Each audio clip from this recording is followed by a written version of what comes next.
great thing on my channel. You know what I'm talking about. Okay, well, I'm still here. I'm in the workshop, and we're just about to embark on a monstrous project. I know, Andy, I can hear you saying, you've already got loads of projects. Finish one, for God's sake. Well, I have. Yes, the video went out a few days ago, and we're going to take a quick look at it. We tested it yesterday. I meant to do a quick short, as YouTube call them, but you've got to do them in portrait orientation, and I hate filming in portrait. But maybe we'll get a chance to do another quick test of the winch setup. Very cool, actually. Right, let me get set up, and we'll see who's in the workshop. Boom, boom, boom. Today, I'll tell you more about today in a minute. Hang on, today's going to be a good day, actually. We've got, this weekend has been a tidy up and prepare for this big project. And believe me, there's a lot of tidying up to do before we can even start. And I like to have a nice clean environment, everything already moved out of the way, good to go, organized, right? I like to be organized. So we have Roger Heaps. Good morning, Andy and crew. Good morning, Roger. Welcome back, sir. Simon Rawle, Spannerman. Good morning, Andy and crew. Good morning, Simon. Good to have you on board, matey. Jim K. Hello. Good morning, Jim. Great to know you're on the live stream, matey. It was good to talk earlier in the week. Thank you for that. Has the package arrived? Honestly, right? It sounds really dodgy, doesn't it? I know Jim pops up. Ooh, did you get the phone call? Did you get the email? Did you get the message? Has the package arrived? Yes, Jim. The package arrived pretty much exactly when you said it was going to arrive. It is here. Thank you very much. Unfortunately, it's coincided with me now being on annual leave. Yes, I have got, wait for it, drum roll, hang on. I have got, and don't be jealous, a whole month off work. Yes. Honestly, it's been, well, the last few years have been really tough, right? Been really busy, really full on. The last 2 weeks, I have done nothing other than the odd email here and there and the odd phone call here and there. Nothing but auditing. Huh? Auditing, Andy. What's going on? You're a mechanic. You fix things. I know. With my day job, I've ended up as new vehicle entry certifier, right? For this particular importer, you know who it is. 2 whole weeks and still not finished. I have looked at thousands and thousands of PDI check sheets and produced a report for each dealership based on what I've seen. And some have got a bit of work to do. Some are perfect. Most in the middle are, yeah, there's the odd thing to do. But you don't know the state of play until you check everything. And don't forget, the government hold the new vehicle entry certifier. This is NZTA in the government. They hold the new vehicle entry certifier responsible for everything, every single PDI check sheet. It's my responsibility as if I filled it out. That's basically what they're saying. There's going to be a video on that. I know there is, because there's a lot of built up tension that I really would like to get out to the public, so at least people understand really the pressures that that you can be put under those kind of situations. I think I cope with it pretty well, to be honest. The Giant Governor. Good evening, Andy and crew. How are you doing, Andy? I'm actually all right. Plenty of energy, motivated, and keen to crack on. Yesterday, my first day of leave for a whole month, if you just joined us, with James. Yesterday, we had a tidy up. We didn't finish tidying up because there's quite a lot to do. But we got a lot more organized, because when I'm away a lot and I just come home for weekends, you know, sometimes the tidy up time isn't perfect. There isn't always tidy up time. Sure, the workshop usually gets tidied up, But outside, Mrs. Mechanic, rightly so, will say, hey, come on, you know, there's just shit everywhere, as she will say. And it's like, yeah, I get it, honey, I get it. We'll have a tidy up. So yesterday, me, Mrs. Mechanic, and Trevor the tractor had a really good tidy up. And I quite enjoy driving Trevor around. We did find his maximum lift again yesterday, though. I had to get off and have Mrs. Mechanic pull on the stick to lift the load a bit up and lift the pallet manually at the same time. And then we got it at enough height to be able to move around with it. Hopefully we won't have to move it again for a while because it's pretty heavy. Pete, good day, Andy and crew. Have been a while, but always watch the videos. Everyone hit the like, please. What a bloke.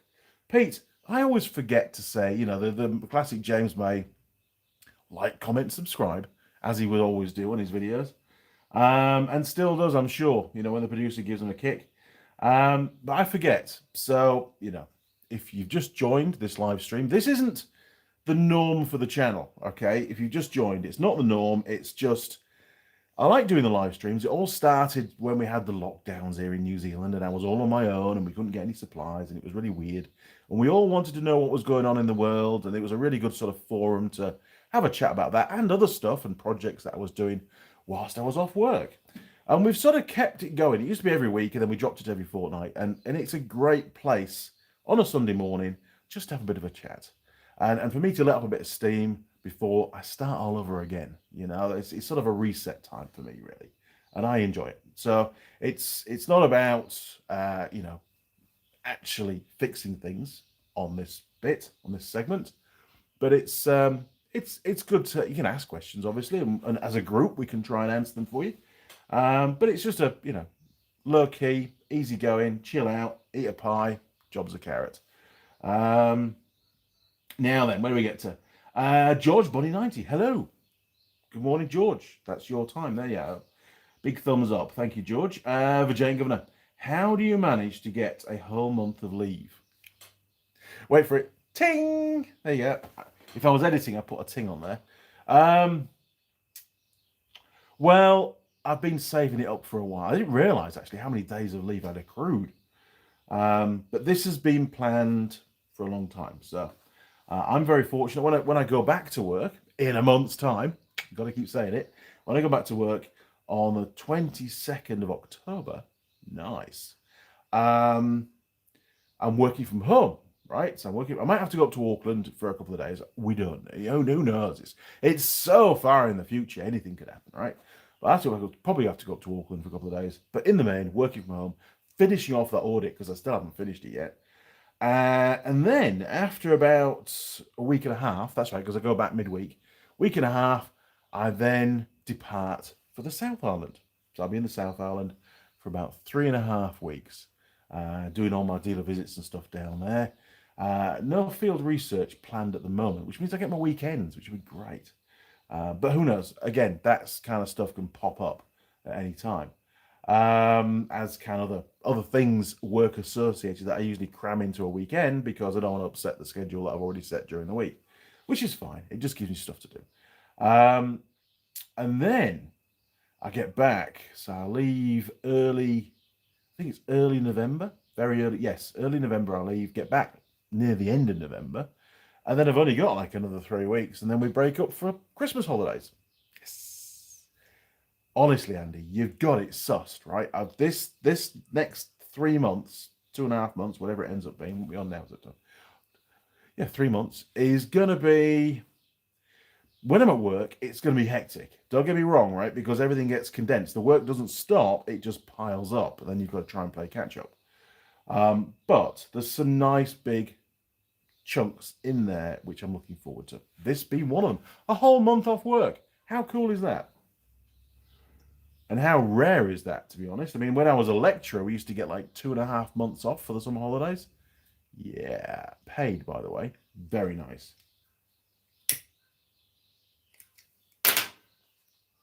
Made up for the crappy pay during the time that you were there. Anyway, enough of a rant on that one. Simon, here we go. Speaking of Mrs. Mechanic, Did not get the notification, and YouTube won't let me click on the bell icon. What? See, at the moment, you can't turn on notifications for One Little Lady and Co. I will investigate. Huh. That's weird. I don't know what's going on there. Obviously, her channel isn't monetized. You all know that. There shouldn't be any adverts on it. And it'll be a long time, if ever, that we can get it monetized. It's not done for that. It's done. Her channel's done more as a family thing, to save those videos in a place which we can share them with the public. Obviously, that's what we do. But they're really just for us to look back on as well. It's pretty cool what she does. I do enjoy her videos. Far better edited than mine, to be fair. I will investigate, Simon. Thank you for that. George Bonnie 90. I'm thinking about buying a mini lathe just for fun. And absolutely you should. Really, really, really should.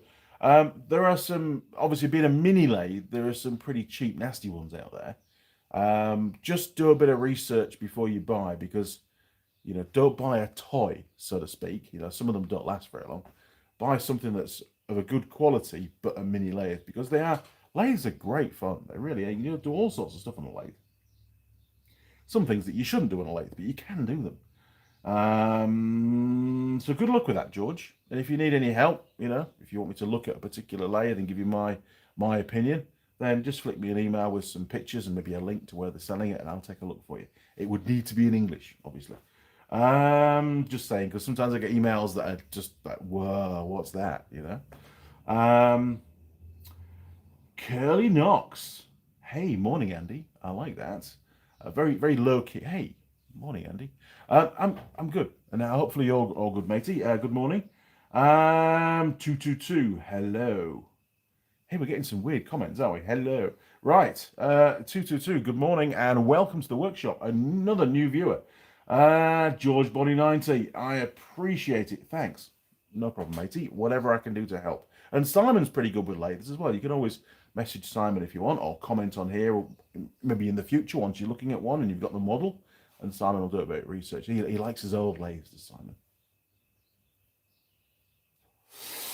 So we'll have a little look at some of you will not have, I'm sure, have watched the video on making the remote winch setup. The transportable winch thing.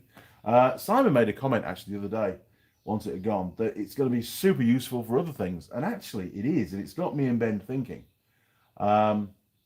We've got the £16,000 winch that I think I mentioned in the video, which came off the Nissan Patrol that I brought from the UK. £16,000 winch is a big ass winch, right? It's an electric winch, 12 volts, and it's the same capacity winch as the one we had on the front of the Unimog, which was a hydraulic version of the same winch, and they weren't cheap. Believe me, they were pretty expensive.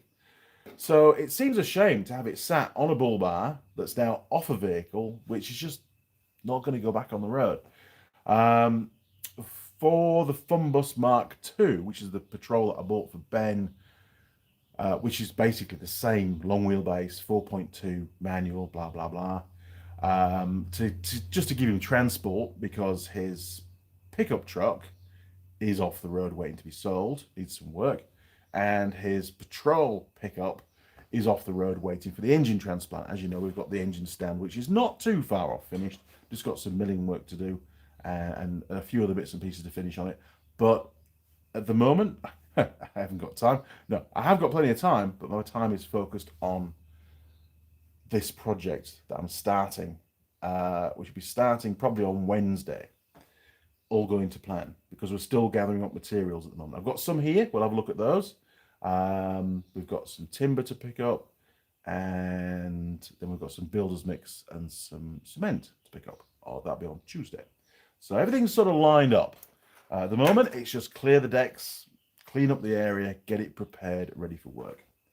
And hopefully it won't rain too much. Although we are well covered now. We've got the side port. That's going to be where we're going to be doing all the wood cutting, because it's a nice flat area and a big area, so you can move the 6-meter stuff around without smacking into stuff. We can park the big trailer under the carport, so most of the timber will fit under there on the trailer, and it'll stay dry. So we're sort of getting organised. It's actually going to be really good. I'm looking forward to doing it. And I can take my time doing it. I'm not going to rush it because I've got a whole month off. I keep saying it, but I'm dead chuffed, actually. Been a long time coming.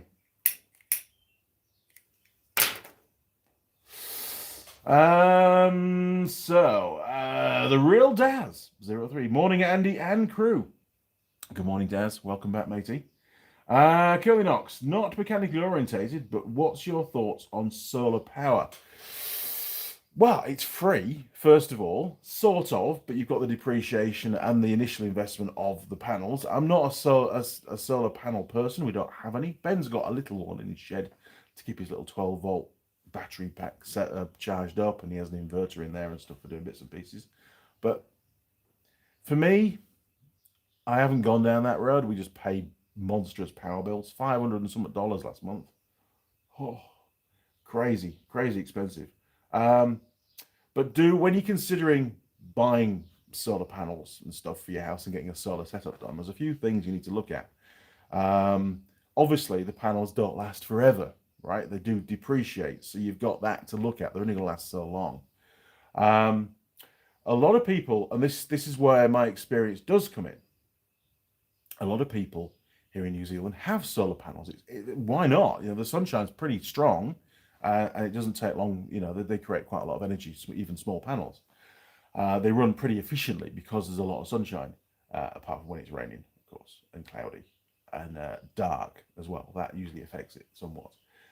But as a backup, and a lot of houses in New Zealand, there's a lot of houses that are very remote, that are off the grid, they call it. They will go and buy a generator. And the generator is there as a backup, obviously, in case there's no sunshine or there's a problem with the panels or whatever.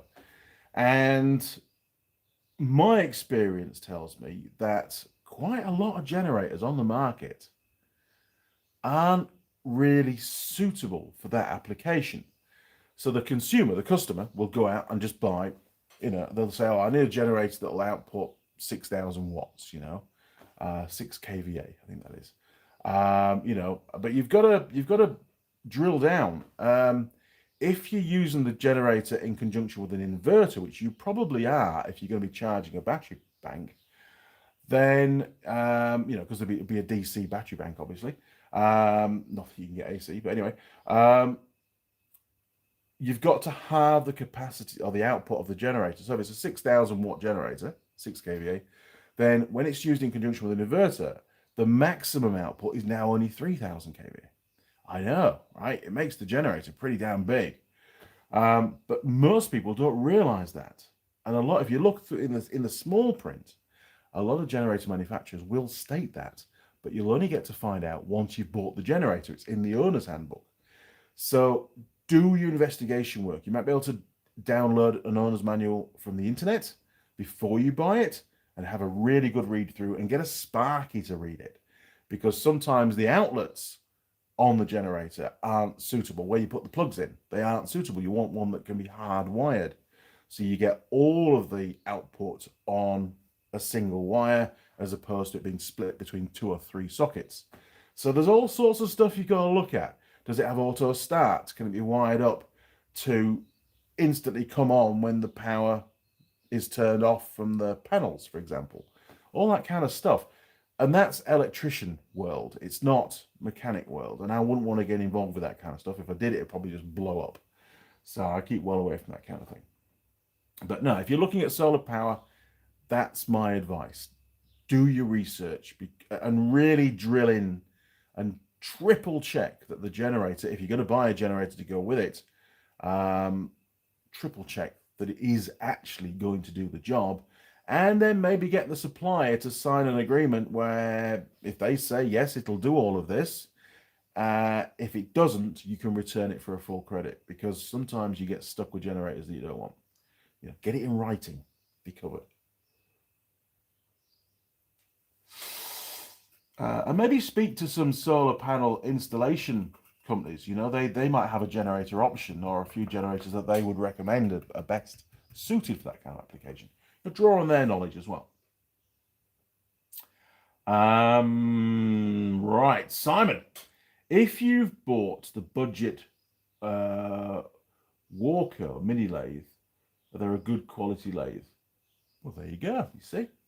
I think we get those here in New Zealand, actually. They're sold by Machinery House, from memory. I think so. I think that's the Walco brand.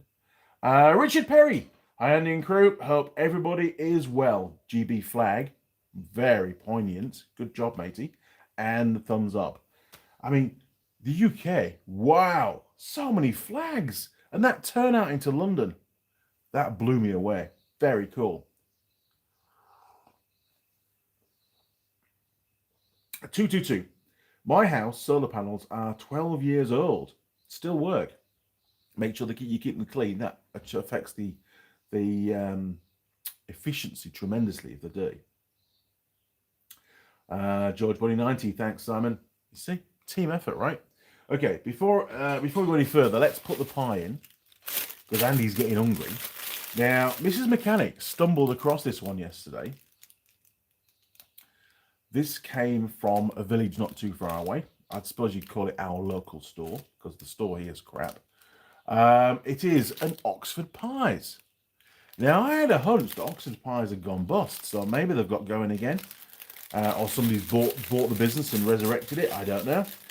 This is a limited edition. Look at that. Limited. It must be good.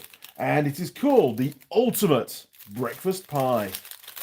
That is quite a bit to stand up to, isn't it? Quite a statement. The ultimate breakfast pie. Okay. Well, we're going in. Are you ready? The camera, Andy. There we go. Very crinkly plastic bag. And it does have the aerated holes in it as well. So you can warm these things up in the bag, in the pie warmer, if you so choose. Not that we do, because it makes the pastry go a little bit soggy. Okay, structurally, it is pretty damn good. There's quite a bit of overflow going on when they sealed the pie up, so it's hopefully full of filling. It's got quite a contoured top. Look at that. It's like mountains. Probably the most contoured top pie we've ever seen. Okay, let's go to the pie warmer. 3, 2, 1, boom! Right. And we'll have a little look at that winch setup as well while we're doing this, since we're walking around. Now again, keep your eye on the quality of the video, because I think we've solved that problem now. Oh, nasty. Okay, shut the lid. 23 minutes because it's been in the fridge. Bom, bom, bom. Here we go. Right. So, quick update, because we like updates. Engine stand. Hasn't had anything done since the last episode went out. It's just sat there waiting for Andy to, maybe a really wet, rainy day will take us off doing the deck, which is obviously the big project that I'm going to talk to you about. But at the moment, the deck has to come first. It is a promise to Mrs. Mechanic. And Ben's engine project, well, we can talk about that as well, has taken a little bit of a setback, because he's changing his mind about some stuff and wants to do more things. But again, more on that shortly. Still haven't picked up my new lathe.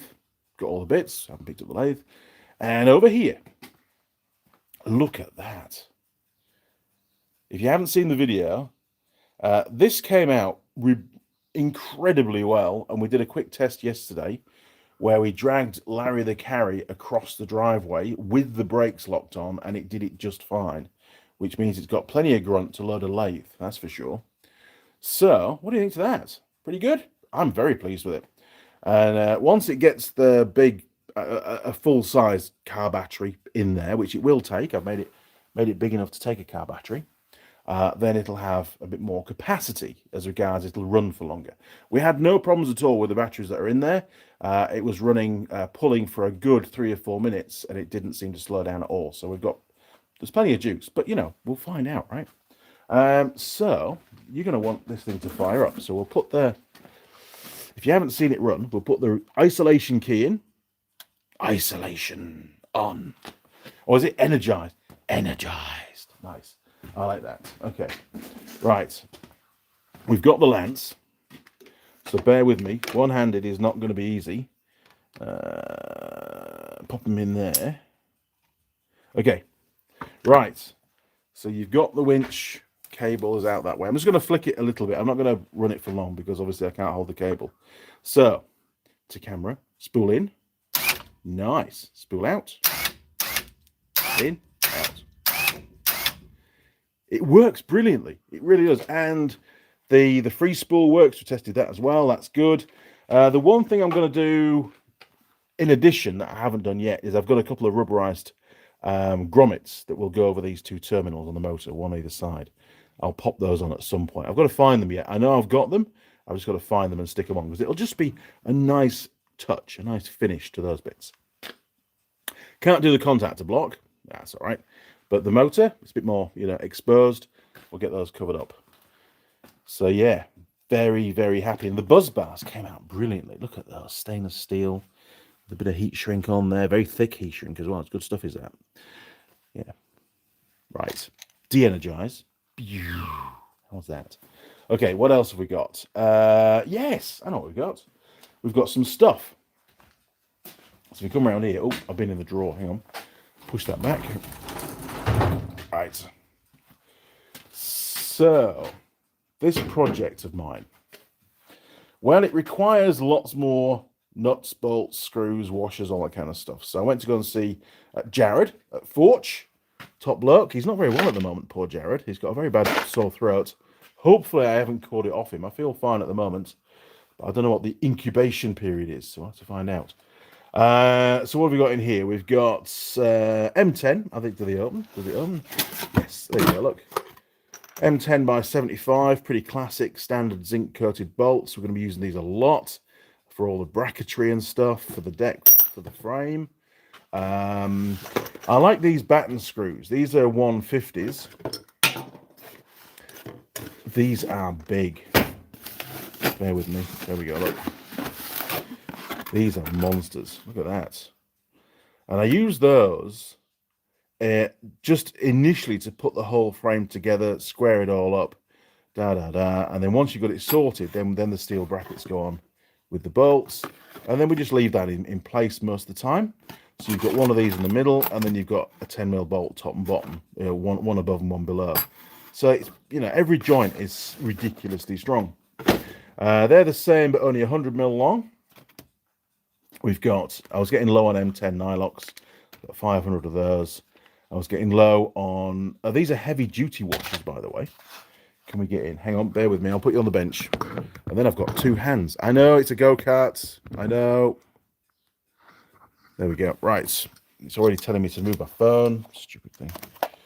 It's a live stream. Right, so we've got heavy duty, 3mm thick, again, zinc-coated washers, 500 of those. Sorry, M10. 10mm hole in the middle, Andy. It's not an M10 washer. But it's easy to call it that, isn't it? And then we've got the same thing for a 12mm diameter hole. Or just, it's a fraction bigger, actually. But there you go. Again, heavy duty. Nice. Why not get heavy duty when it does everything then, doesn't it? So, just fixing the tripod again. Yes, I know it's a go-kart. Right, there we go. So we've got a lot of stuff. No idea what Jared's going to charge me, but he always does me a really good deal. It's nice to have a mate that can supply the nuts and bolts, because man, we use a lot of nuts and bolts and screws and stuff here now on these big projects. That side port we did used heaps. Okay, so what else is new in the workshop? Pillar drill still hasn't found a home. Don't know where that's going to go yet, but we're going to get the lathe in first, and then we'll plan that one. It's just going to stay. It's actually, believe it or not, it's not really in the way where it is there at the moment, so that's why it's still there. There's nowhere else to put it at the moment.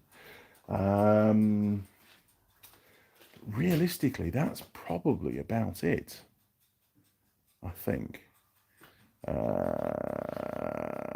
I haven't cleaned the lathe yet, and oh man, we're still on August. I have to change the calendar. Sorry, lass, your time is up. Time for a change. I think that's it, actually, as regards what's inside the workshop. Right, let's get you sorted out back on the bench again. Boom, boom, boom. Turn you around, 3, 2, 1, boom. Okay. Now, whenever I tilt the phone, just for your reference, because people, some of you guys do YouTube stuff as well. Whenever I tilt the phone, and the phone is currently on auto rotate. That's one of the things that I have to do at the start. Once you've tilted it, it comes with the message, orientation is locked, rotate device back. And that never goes away. Once you've gone away from that, beyond a certain angle of the phone, message comes up and it stays on it forever until you finish the live stream. Fantastic. Modern technology, honestly. Okay, we've got time for another cigarette. So what should we talk about first? The project. Okay, so the project. We built basically a roof, a bit like a carport, I suppose you'd call it, off the back of the house a couple of years ago, maybe 3 years ago now, with the plan of putting in a deck underneath. So we have this nice big deck at the back of the house. We have a barbecue and maybe get a hot tub at some point. That'd be nice, quite like that. And since we built the roof, all it's been used for is storage and vehicle parking. Hasn't really been what I promised it would be, Mrs. Mechanic, because she's looking forward to having a nice deck out the back of the house where she can sit and read a book in the summertime where it's cool, but it's under the shade, all that kind of stuff. It's been very useful as a storage area, don't get me wrong. Brilliant, but not quite what we had planned. So once we finished the side port, and we built Ben's shed before we finished the side port, and we did the roof, the new roof over the workshop. So we did that first, then we did Ben's shed, and then we did the side port. All of that was, I said, once all that's done, and we did the deck area for Mrs. Mechanic's potting shed, and then moved the potting shed onto the deck and got all that set up for her. So we've done a lot of building work in the last couple of years. It's been pretty full on and pretty expensive, in all honesty. Spent a lot of money on timber. The timber's not cheap in New Zealand, although we've got plenty of trees. The good stuff goes abroad. And the fasteners, literally thousands and thousands and thousands of dollars just on fasteners, nuts, bolts, screws, washers, all that kind of stuff. Making the brackets, for all the joints. It's just been monstrous. And this project is the same. I mean, there's for the framework, which is, I put it in old money, it's 2 inch by 8 inch. Yes, it will be 2 inches by 8 inches, which is 50 mil by 200 mil approximately. And it's all treated timber, H3 we call that here. So for all the timber for the frame, and we use the same size for everything. I try to keep everything standardized. So for that, and what else do we get? We bought some 100 by 100 posts. They're about 5 meters long. I think they come in 4.5 meters long. So there's maybe a couple of dozen of those, or a dozen of those. They're for the posts. Obviously, we cut them down. They're for the posts that go into the ground to steady all the deck. We've got to concrete all those in and stuff, bolt them to the frame. And then there's the deck timber. So there's 350 meters of 150 mil wide, 25 mil thick. So it's the heavy duty deck, because like park a vehicle on it one day. Don't tell Mrs. Mechanic. Plus the hot tub and all that kind of stuff. So it wants to be strong. 350 meters of that, plus all this other stuff, was over $3,000.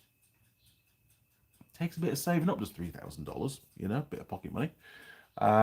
So anyway, all that's done. I imagine the nuts and bolts and screws from Jared are going to be, I don't know, 500. Don't know. I just don't know. I haven't got an invoice. I know Jared will do the best price he can for me. It is what it is, right? So that just doing the deck part in materials alone, once I've bought the builder's mix and the cement, is probably going to be around about maybe 4,500 New Zealand dollars. But don't forget, we've already built the roof, and the corrugated iron for the roof was nearly $2,000. Then there's all the timber up there, which is the same stuff again, the big joists, 50 by 200s. So all up, with all the nuts and bolts and screws and all that kind of stuff, the brackets and things for the roof, we're probably looking at around about maybe $6,500, maybe a bit more. So it's not a cheap project, and none of them are, to be fair. You know, Ben's shed was probably about the cheapest one to do, because it's not that big, and we'd already done the roof. Well, we didn't actually. We had to extend the roof, but we were extending the roof. We'd already planned to do the shed before we finished the roof over the workshop, so it just naturally got extended. It was luckily the way it turned out, to be fair. But yeah, soon goes. But the good news is, yes, some more good news actually. Larry the Carry, the little Suzuki Carry that we bought a couple of years ago, which is a fantastic little vehicle. Mrs. Mechanic loves it to bits. 660cc, 3-cylinder 4-stroke engine. The very early ones, I believe, were a 2-stroke, like the little Suzuki Jeeps. So it's got an F6A engine in it, same as the Alto, basically the same block. Which we've got one of those as well in the garden, so we've got spare block. It'd be nice. That is now paid for. Woohoo! And in a couple of months' time, the Jimny's paid for, and Trevor the Tractor's paid for. So that will free up a considerable chunk of money each month, moving forwards. Some of it I'm going to chuck off the mortgage because I want to get that finished. We're not too far away, which is nice. It's been hard work. 30 years. I know, 30 years to pay a mortgage. Ridiculous. So we all have our money going out. I'm very fortunate, really. Very fortunate that there's a little bit spare to do these kind of projects. And then once the deck's done, next thing to do is we've got to paint the house. It really, really needs painting. It's in a bad state. Mrs. Mechanic started sanding some of it a few years ago, and it just killed her hands. She couldn't do it. So we've got to get that sorted out. It needs new windows because they're all getting rotten. Probably the original windows, maybe. And the house is like 70 years old now. So maybe it's already had one round of windows put in it, but they're rotten anyway. They need to be sorted out. And the glass is so thin and it's not double glazed. It's so cold in there in the winter. The house is not insulated at all. It's terrible. Very, very cold in the winter. And then ultimately we've got the roof to sort out because the roof is really old. There's a couple of cracked tiles here and there. And new guttering. The gutter, I crashed a trailer into the gutter. I know it's a long way up, but we had a trailer on a trailer, and the trailer that was on the trailer was so high that when I was reversing up the drive, didn't even think about it, caught the gutter. So, God damn it, that was a few years ago. Bad driver, Andy, bad driver. But I couldn't see. It was well out of the range of the mirror. I couldn't see. Anyway, and nobody else was looking that high up either that was watching me back. It was just, shit happens. It was one of those things. Bugle screws rule, curly knocks. They do. They're really good, actually. I like them a lot.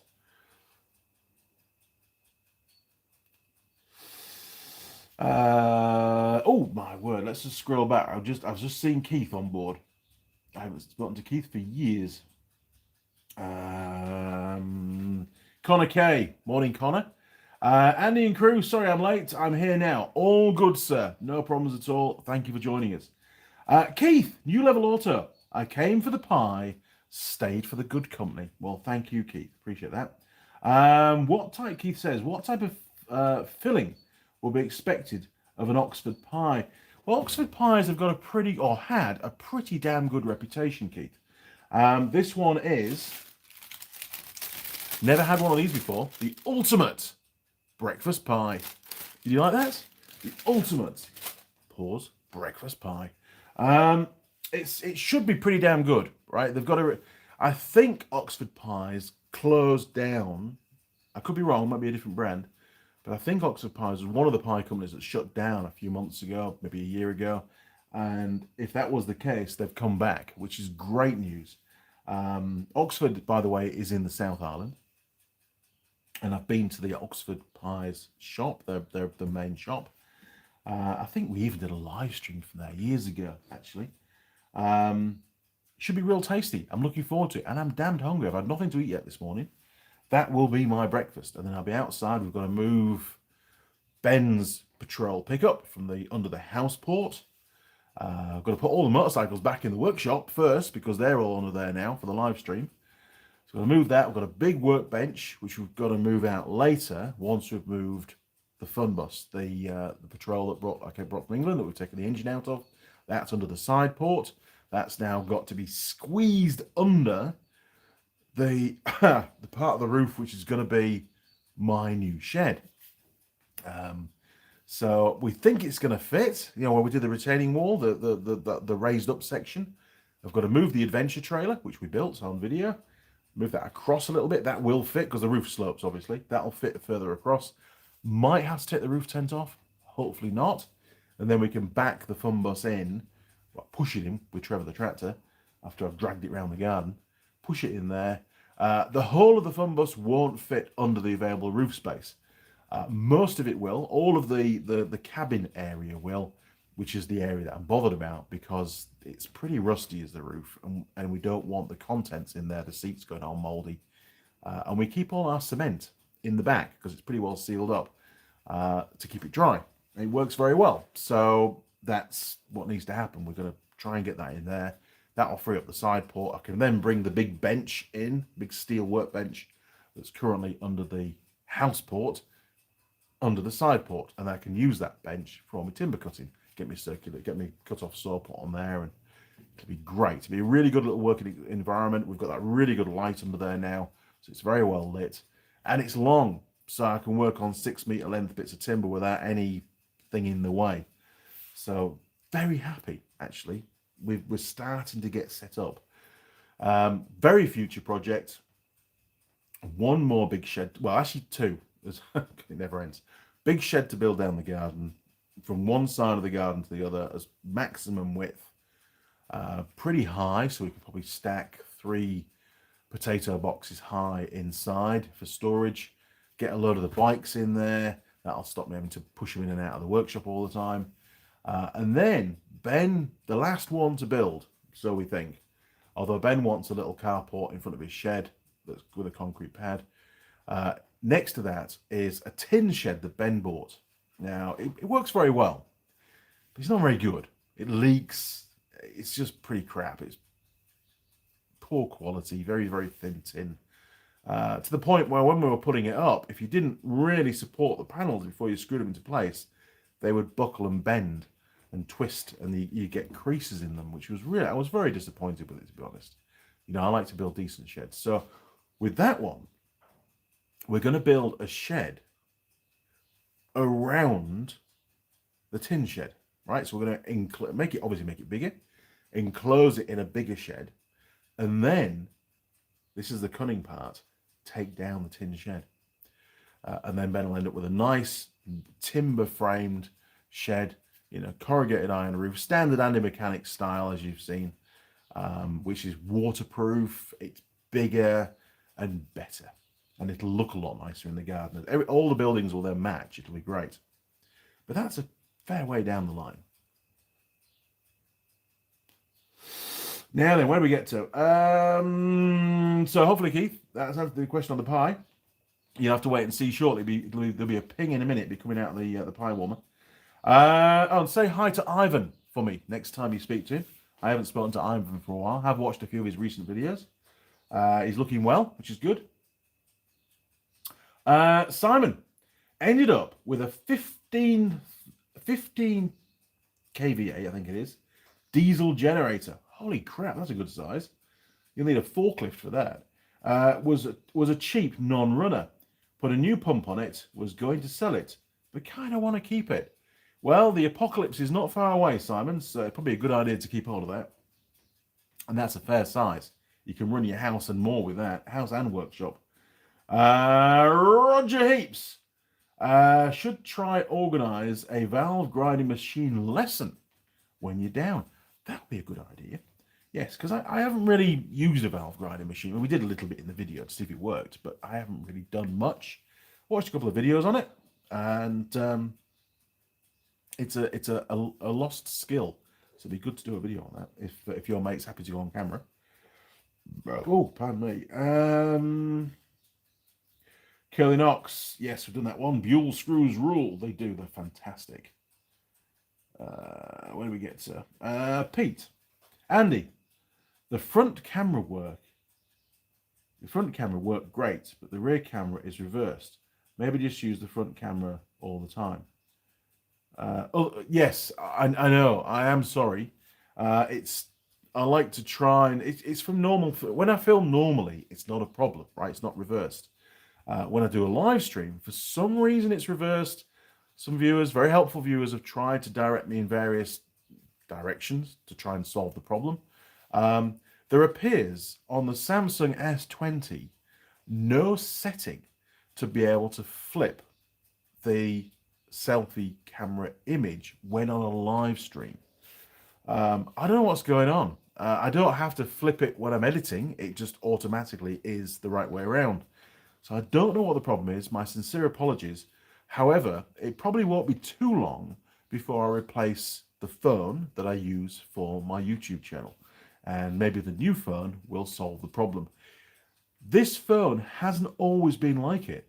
Okay, so a lot of the early live streams, they were all done on this phone and it worked fine. So I don't know what changed, whether it was a YouTube thing. Who knows? But it's bloody annoying, and I understand. I feel your frustration, and I have tried to fix it a few times, and I just cannot get it to work.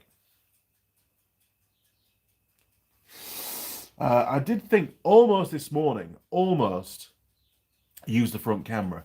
However, one of the benefits of using the screen camera is I can see pop up on the left-hand side any comments that come in. And that gives me a bit of a heads up to look down at the laptop and read the new comments. I can probably work around that, but it's just habit. I've got used to it. It also gives me the runtime and that kind of stuff. So at 46 minutes, geez, 46 minutes of rambling. Mrs. Mechanic will be laughing her head off. She'll be like, come on, we've got jobs to do. So yeah, thank you for that. I will continue to try and solve the problem. Maybe one day we'll try and do a live stream off my Samsung S23, which is my daily phone. There's no reason why not. I can log in just as easily on this one and see how that one works. Maybe the next live stream we'll try that, if I remember. Now then, bum, bum, bum, bum, bum.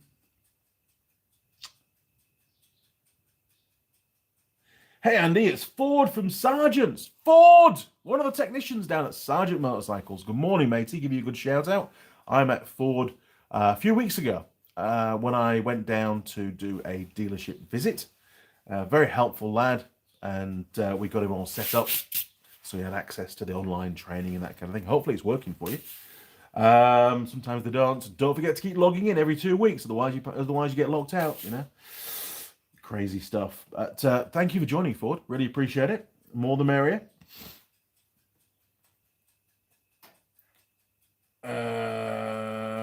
Hang on. Going back. Pete, what's up? Hit the like, guys. Thank you, Pete. What's up? What's up with the crown? Anyone know? Top comments, I believe. Simon, Pete, it's top comment. Thank you, Simon. Oh, there's the ping. Pie's coming shortly, Keith. Now then, Simon, not going to have any garden left. That's the plan. As long as we've got enough room to move vehicles around and for Trevor the tractor to turn around, and to get down to the what will be the shed down the bottom of the garden, then I'm fine with that. Not a problem. Less lawn to cut, right? And eventually all the grass will be gone at the back. The only grass area we'll have will be out the front of the house, which obviously we're going to keep. And we'll probably gravel it or something. I don't know, maybe white chalk, because it'll bed down better and stay put. We don't want that loose gravel, because that'll end up just everywhere when Trevor drives over it. But try and eliminate the soil aspect, because at the moment there's a lot of chewed up grass, just bare soil areas. And when it's wet and you're driving around with Trevor, man, the mud, it's instantly a building site again. It's not ideal, to be fair. So yes, no garden left is a win for me. Curly Knox, Simon Roll, I think that might be the point, lol. Yes, exactly. Can't beat having more storage. I know we end up filling it up with crap, but I just need a place to put the bikes that are currently stored in my workshop. When I'm not in my workshop, I have to push them outside. You see what I mean here? Store all the bikes away and not have to keep moving them around. That would then allow me in my workshop, the workshop, not a shed, in the workshop, to have projects, a bit like the engine stand, set up ready to go, and even leave the MIG out. Just when I finish the end of the day, turn everything off, shut the door, go inside, right? I can't do that at the moment. I have to put everything away to create the space, and it all fits in a certain way, bring all the bikes back in, and all of that takes about half an hour to 45 minutes, depending on what I've been doing that day. And it's a ball ache. And of course, in the morning, you've got to set everything up as well. I did for this morning for the live stream. Set up for the live stream takes about 15, 20, 25 minutes, something like that. It's probably about 25 minutes, actually. And if I have to set up again, if I'm welding and stuff, then obviously it's longer. So it's a reasonable chunk of the day that disappears. Whereas if I can come straight in and start, turn the lights on and just turn everything on and start filming within 10 or 15 minutes, it gives me a lot more time in the workshop. And I'm not at home all the time, apart from now, where I've got a month's leave, yes? But, it's a reasonable chunk of a day just unpacking the workshop and packing it back up again. So the plan is, once we've built the shed at the end of the side porch, which mirrors Ben's shed, I'm going to concrete the floor. Long term, that's going to be a woodworking shed, right? But short term, I think we're just going to put as many of these bikes as we can in that shed. Pack them in tight. I reckon we'll probably just about get all of them in there, even the quad bikes, which will then instantly allow this to be just a workshop, not a bike storage place during the week. And that will save me a lot of time. Roger Heaps, what's your local rules around percentage of land covered, e.g. concrete or roof area? Roger, I have no idea, and it has no relevance to me whatsoever, and I don't care. If I need a shed, I build a shed. And to be fair, when you look in the other gardens around here, they have a lot of sheds, right? I mean, granted, the roof area that we put, the new roof that we put over this workshop, that covers Ben's workshop, that covers my new workshop, and covers the side port, is massive. It's huge. And then you've got the house port roof, and then you've got other stuff going on. We've got the other sheds and bits and pieces down the garden. There's a lot going on down there, and there's going to be a lot more going on down there. What are the rules? I don't know. And to be fair, we'll cross that bridge when we come to it. Maybe I need to build these new sheds on wheels and just say that they're mobile. I don't know. I'm not going to worry about it. Right, we'll quickly catch up. But fair point, Roger, and I think a lot of people would be concerned about that. I don't plan on ever selling this property, right? This is my house. It's taken me a long time to pay for it. I'm not looking at moving. I'm not looking at selling it. So I don't really think it's an issue. Unless somebody goes, what's Andy Mechanic been doing, John Nuttall. Here we go. Morning, John. Where is all the water runoff from the expanse of roofs going, Andy? Yeah. At the moment, onto the ground. It's not too bad because half of the big roof is angled to that side, right? So it's now an A-pitch roof. So it goes down the back, and there's a little alleyway between the wall and it's a concrete wall. We don't get any water coming in the workshop at all. It drops off pretty much close to the fence line, and it just drains off down the side of the property, and it's not really an issue, but it does need to be addressed, and it will get guttering. There'll be guttering going up all around. There's guttering to go on the house port. There'll be guttering to go. Honestly, the guttering aspect, I haven't done yet, but it has been planned. Everything's set up for the guttering to be fitted, and then we can have pipes and bits and pieces, and we'll work out where it's going to go. It'll disappear. I might even just dig a trench and put one of those pipes in that's got lots of little holes in it, and it could just go in there and soak away, right? We'll work something out. Mrs. Mechanic wanted a water feature as well. Maybe some kind of generator on it. Maybe like a water wheel and a generator so we can light the garden when it's raining or something like that. I don't know. Bit of fun. We'll see. But that, again, very good point. And it does rain very hard here in New Zealand. And when it rains really hard, It's quite a sight seeing the amount of water running off the roof. Pretty cool, actually. But yes, John, very good point. Curly Knox, every time I build another shed, I just fill it with more crap. That's the problem, isn't it? And you've got to have good shed management, and it's very hard for all of us. Simon, guttering and pumps to flush the bog and wash the car. Yeah, we're definitely going to have probably put a water tank in somewhere, because we have had a couple of occasions here at the house where the mains water, for whatever reason, doesn't work. And that does cause a bit of a problem. And it was one summertime, somebody had left a tap on somewhere overnight, whether it was a farm or a what, I don't know. There was a lot of water drained out of the big storage tank that feeds the village. And some of the houses, including us, that are a bit further up on the hill, we didn't get any water pressure. We had no water, I think, for 2 days, which was rather annoying. So we are definitely going to have a water tank, and yes, we'll be able to wash the vehicles with it and wash down all the concrete areas, which would be nice, and have it as reserve, basically, just in case of a zombie apocalypse. So there you go. Right, I've caught up. Let's go and get the pie. Right, turning around. 3, 2, 1. Boom! There we go. Right, pie time. I'm so much looking forward to this pie. And we haven't done it before, so we're going to score this pie.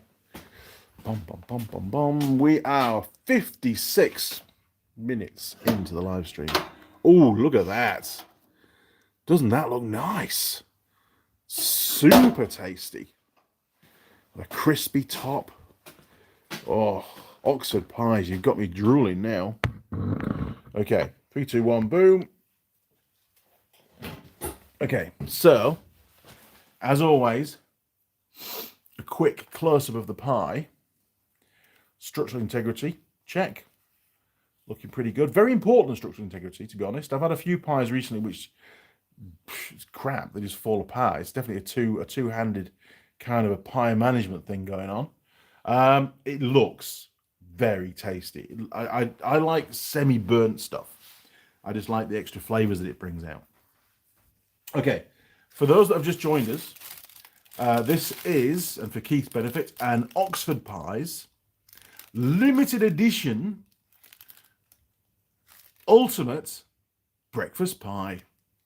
Okay, so they've set the bar very high of Oxford. They're saying to me, hey, buy this pie, and best breakfast pie you will have ever eaten.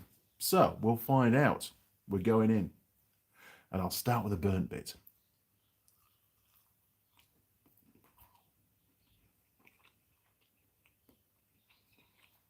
Instant bacon. Look at that. We have bacon. The top has cheese on it. And you can't go wrong with cheese, can you? As long as it's not that nasty processed cheese. Don't like that. Okay, I'm just going to back you guys up a little bit. Move me coffee. Move the bag. Move me phone. Not very organised, Andy. Okay, so we've got the red marker of many scores. And we're ready to go. Need another nibble.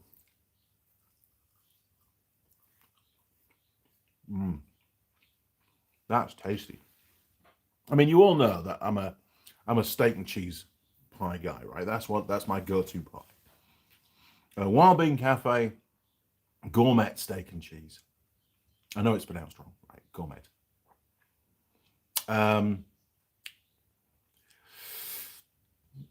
Very expensive now. $7.40 for a gourmet steak and cheese pie. That's getting up there, right?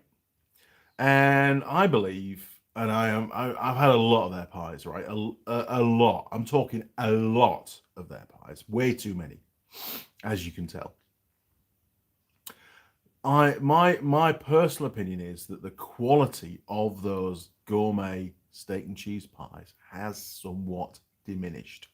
And it's a bit of a shame, because it was a really good pie.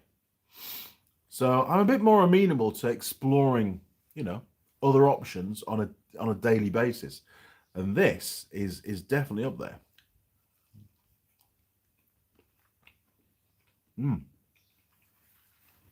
So we've got tomato coming through now. Very tasty tomato. I'm not always a fan of tomatoes, but that tasted good. It is still pretty hot, so bear with me. Okay. Taste stroke flavour of the contents. Well, we've had 3 good chunks out of it so far. And the bacon tastes good. I can taste the egg. We've got some nice, I think it's more like a tomato relish that's in there. Really good. The cheese on top's good. It's nice and I like the fact it's slightly burnt, sort of crusty, which is good. It gives it a bit more texture. That's the word, isn't it? God, I almost sound like a professional pie eater. Okay, so far, I am going to give that pie, as regards flavors, taste, flavor. That's what it is. Taste, flavor. This is very flavorsome. There's lots of different flavors going on. I am going to give this pie a 10. It's not often we give it a 10, right? Pies. It's going to get a 10 because there's a lot going on with this pie and it's all good. So, full marks on taste stroke flavour. Now, if we hit, a bit of an obstacle further in the pie and I go, that's not so good, then that score will change. These scores are fluid until we sign it off. Structure Foley Partners. I'm pretty damn confident I could eat this pie just one-handed. It's holding, even though we've eaten a bit now, it's holding together pretty well.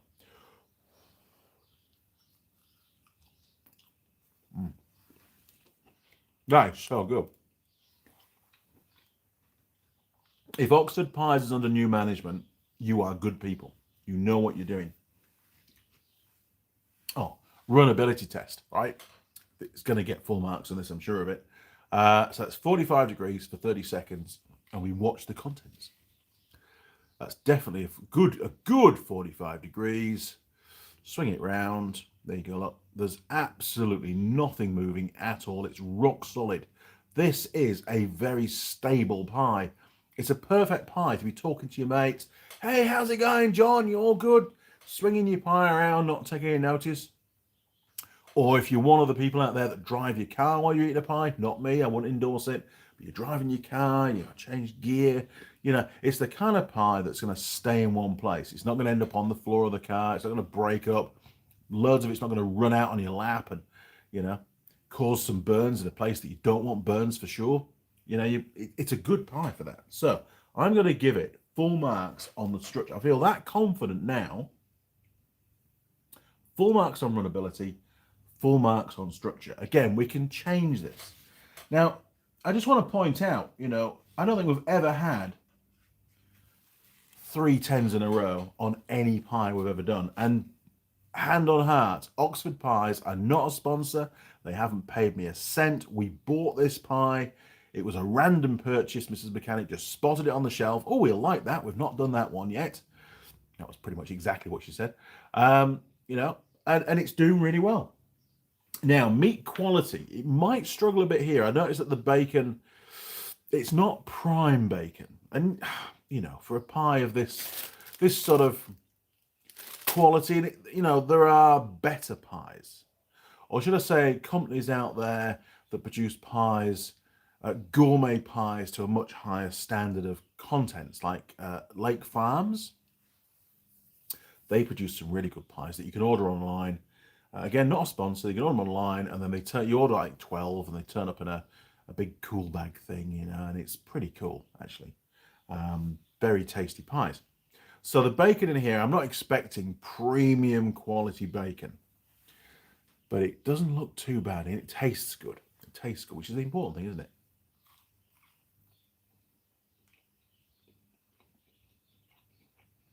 So we'll leave the meat quality for now, because obviously I've got a lot more to eat, and we'll come back to that. Now, this is pastry to filling ratio. So the base, just to give you some measurements, the base is about 5 mil thick, which is a bit thicker than some of the gourmet pies from Wild Bean Cafe. The sides are probably 6 to 7 mil thick. So there's a good thickness of pastry going on, but the pastry does taste nice. And the lid's a bit falsified because this is all like ballooned up, the cheese. The lid is, now a quick autopsy. Actually, does it even have a lid? Or is it just cheese? I don't know. Have a look.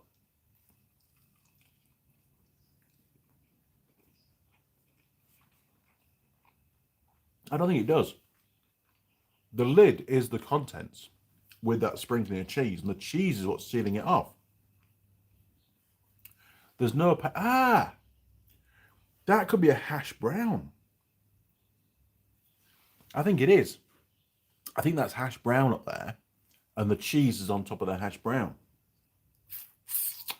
That makes sense. So there is no pastry across the top, so the pastry content has dropped significantly, and certainly makes up for the fact that the sidewalls and the base are a bit thicker, and they've probably done that to keep the pie's integrity, the engineering side of the pie. So what are we going to give it? I'm not going to give it 10. I will give it contents. No, the contents go right to the top, don't they? You know, it's like an open pie, but like a potato top pie style, isn't it? What do I give it? Do I give it a 9 or do I give it an 8? I don't think it'd be possible to go much thinner on the pastry. You can see it's just starting to deform a little bit on my thumb because I've been sat there talking to you guys and not eating my pie. But let's give it an 8. I think an 8 is fair. It might go up to a 9. Let me just let me mull it over. So pie to crust ratio is 8. Now, availability stroke logistics. This was in our local dairy, and Oxford pies sell pies all over New Zealand. Oh, that was a burp. Remember that one? That's the first repeat.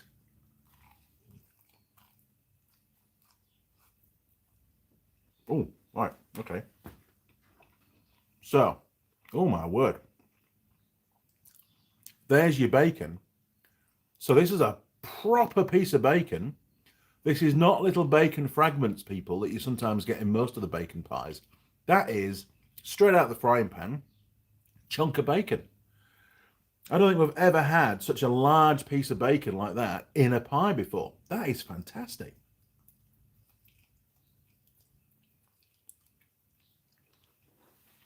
And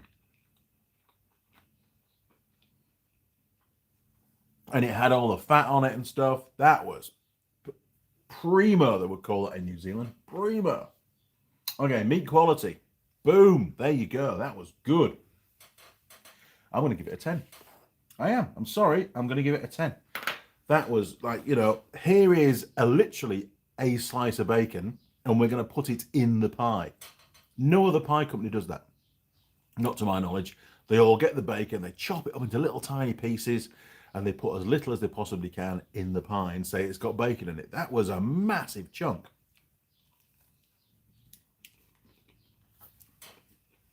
This is good. Okay. So Oxford Pies, they're a big company. They market all over New Zealand. They're well known. You can buy them in the supermarket, which we did. Because of that, you can order them online because you can buy from supermarkets online. We haven't seen it though, right? I haven't seen this pie or an Oxford pie for a while. So have they just come back? We're going to have to assume that they have. But because they've just come back, are they really available across New Zealand? Well, I haven't seen them, and I've been in quite a few supermarkets in the last few weeks. So, no, the exposure level is low. Come on, marketing guys, pull your finger out. So, I can't score it high. You can buy it online. I will give them a 6. I think that's a conservative number, and I'm pretty sure that's going to improve significantly once they get back on their feet and they get them in more stores. Pastry taste rating. Well, we're going to have to steal a piece from the side because there is no pastry on the top, which is weird. Okay, there you go. Look, a piece of pastry.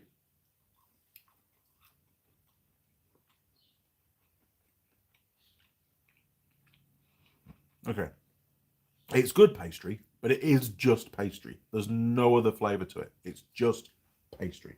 So, pastry taste rating. Wasn't gooey, wasn't crunchy, it was perfect. I will give it an 8. Okay, big fat 8 for that one. Oh, packaging design. Hang on.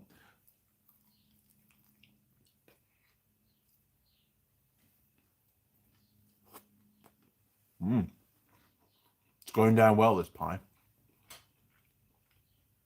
And that was another chunk of bacon and a big bit of hash brown. Okay, so. Oh, there's still a bit in the bag. Hang on. Bear with me. Oh, yes. Still tasty when cold. That was cold. That was cheese. That was tasty. Okay. Packaging design, we jest. So, it's quite a smart packet. I think they've spent quite some time making it look fun and bright and standoutish. And it tells you everything. Real quality ingredients. Well, you're not wrong there, people. Oxford pies, perfect ingredients. I don't think how you could improve it any better. You've made it a limited edition. It doesn't want to be limited. Keep it out there. This is a great pie. 200 grams, so it's a standard weight pie. 200 grams is the average. Pretty damn good. And there's lots of information on the back. It has got a clear window, so you can see what you're buying, which is good. And it's clear on the back as well, down the middle. And it's perforated, so you can warm it up in the pie warmer in the bag. Or at least in the pie warmers in the dairies and stuff that don't get too hot. I wouldn't want to put it in our pie warmer in the bag because we've done that before and the bag just melts on a previous brand of pie. So never do that. Okay, so what do we give it? Pretty good. It's not going to get a 10. But somebody's really thought about that. It's pretty cool. I'll give it an 8. Now, I heard a message come through. It might be one of you lot. Who could that be? Let's have a look. Bear with me, caller. Oh, it's Mrs. Mechanic. Oh. Hang on a minute. She sent some stuff. Who owns Oxford pies? Thank you, Mrs. Mechanic. Our pies are made in Hamilton, in the heart of the Waikato, and is owned by our local pie fans, Tim and Amy Milliner. Together, our team, we work hard to produce a pie. You'll love as much as we do. Sorry, hard to produce a pie. You'll love as much as we do. You'll find our pies in convenience stores, so dairies, supermarkets, and service stations throughout the North Island. Well, how ironic is that when Oxford's in the South Island? So maybe it has been bought out and moved to Hamilton. I don't know. Most bizarre. There's more. Oxford pies. Together with our friends, Stu and Camille from the Breeze Waikato, 99.4 FM, not a sponsor, we're aiming to raise... What the hell? Why have I got this? Oh, the ultimate breakfast pie. Help us reach our 12... Oh, okay. So the pie, this particular pie, is also raising some money for charity. For kids in need in Waikato area. That's cool. Good job, people. And I think they're doing some cookies as well, by the looks of it. Okay, we'll carry on. So, recyclable score, an easy one. Is this packaging recyclable? We know the pie is.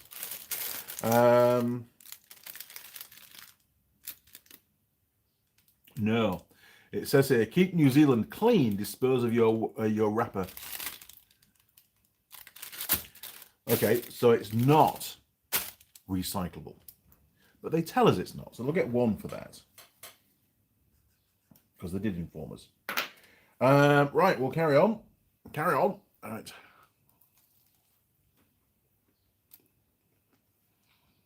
So it's cooling down a bit now.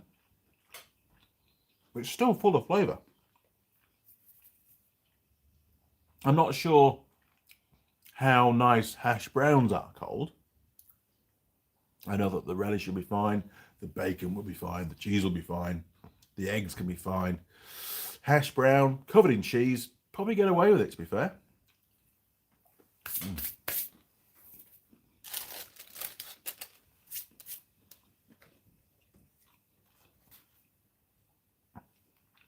Okay, now, Mrs. Mechanic has given us a score of 7. That will relate to the pie server attractiveness. So we'll skip to that and bang that in there now. So we've got 7 for pie server attractiveness. And that isn't just, and this is Simon's category, right? This isn't just about the attractiveness of the pie server.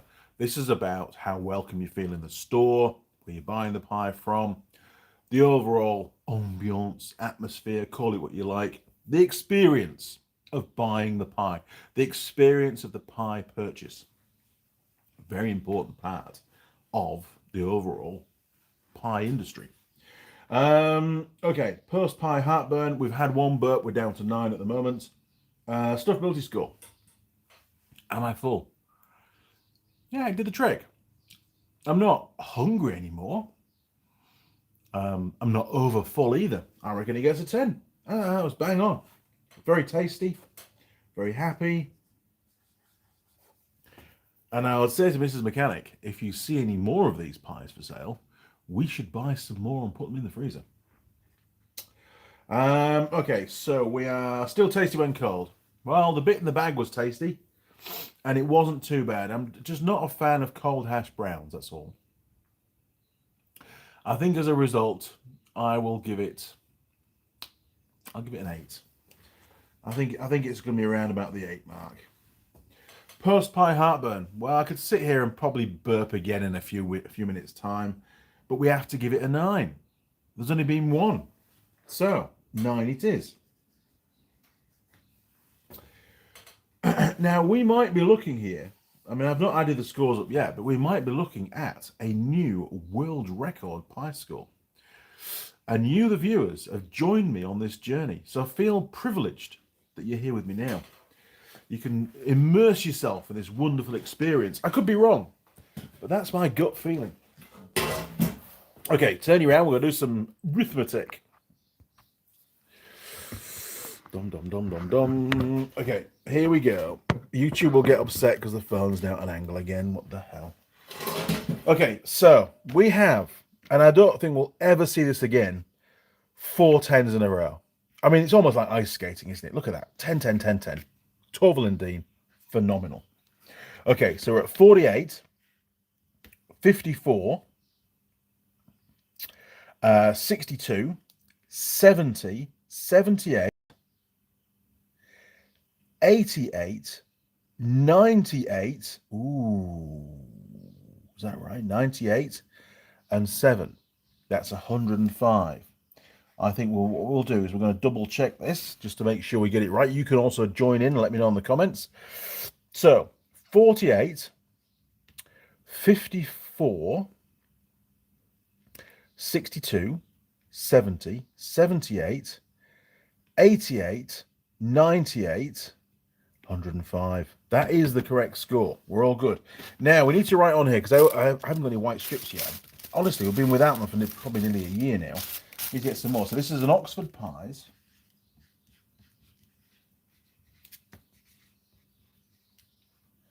And it is the ultimate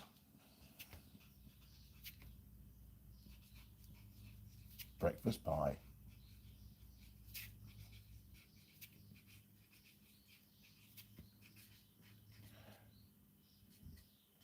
And I think they're not wrong. Okay, so where will that end up on our scoreboard? Let's go and take a look. We'll take it with us. Look at the state of this board now. It's horrendous. Okay. So 105.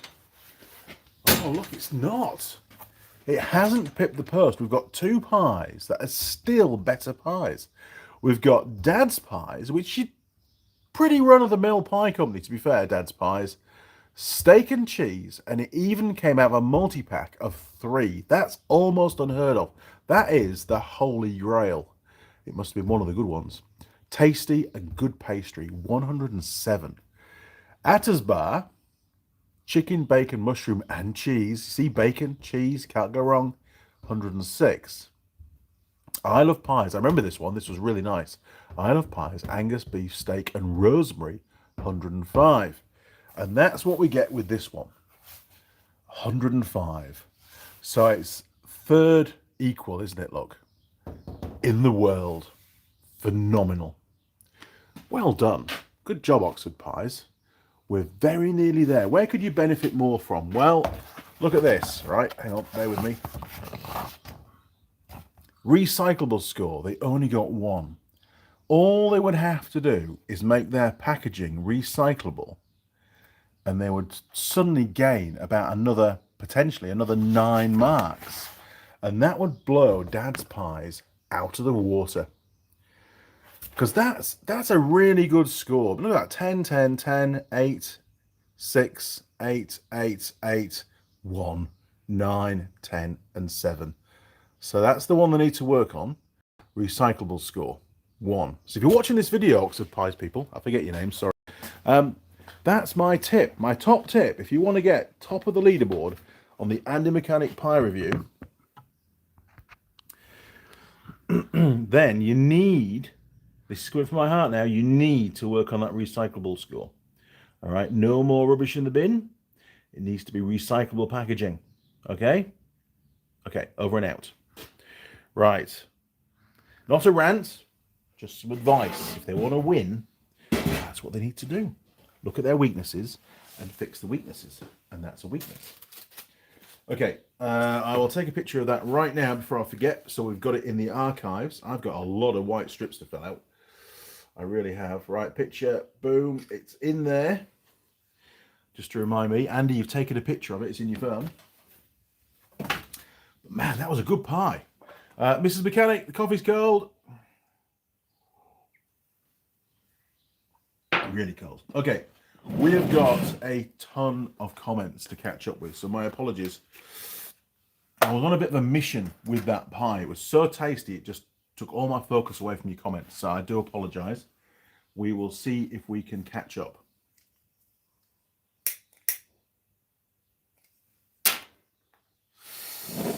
Okay, boom, boom, boom.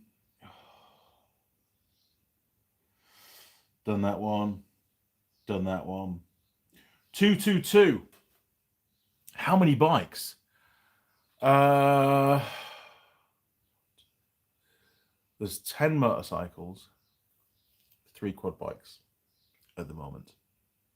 We've had more in here. Just the number we've got in at the moment, you can still get through the side door to the main doors and get up and up. You're not clambering over anything. It's convenient in the fact that you've got access, right? It's still inconvenient. I mean, we can get another one across the end over there, and then we'll probably get another 2 down here. So we can go up to about 13 motorbikes and 3 quads. And if I have to, at an absolute push, I can put one of the quads up on this workbench. It's a bit of a ball ache, but we've got the winch, which really helps. But I haven't had to do that for a long time. So getting that other shed built, which I'd like to do at Christmas and the Christmas holidays, get all the timber in ready for that. Might not get the floor concreted, but at least get the sides done and the doors made and the next big, there's one more big post to go in to hinge the other side doors off. All very easy to do, just requires some more money. So I've got to save up again, got to earn some more money to do that.